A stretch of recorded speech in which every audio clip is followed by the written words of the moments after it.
वसई विरारचे माजी आयुक्त अनिल पवार अडचणीत सापडलेत। नाशिकच्या अन्य ठिकाणांच्या मालमत्तांची चौकशी केली जाते।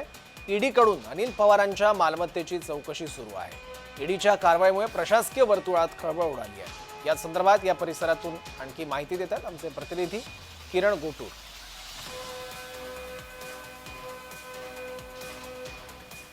विरार चे माजी महापालिका आयुक्त अनिल कुमार पवार यांच्या मालमत्ते संदर्भात ईडीकडनं ही चौकशी केली जाते।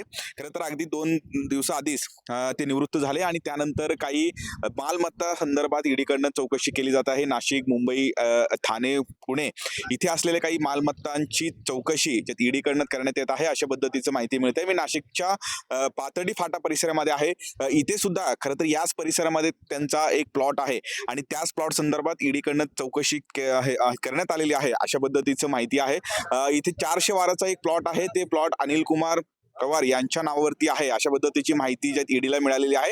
पण हे जे प्लॉट आहे माझ्या आईचं आहे आणि आईच्या नावावरून माझ्या नावावरती आलेलं आहे, अशा पद्धतीची माहिती वसई विरार महापालिकेचे माजी आयुक्तांनी ज्यात ईडीकडे दिलेली आहे। फक्त या सगळ्या मालमत्ता संदर्भात ईडीकडनं चौकशी केली जाते। त्यामुळे या सगळ्या या चौकशीनंतर काय माहिती समोर येतं हे बघणं महत्त्वाचं असणार आहे। किरण गोटू, जय महाराष्ट्र न्यूज, नाशिक।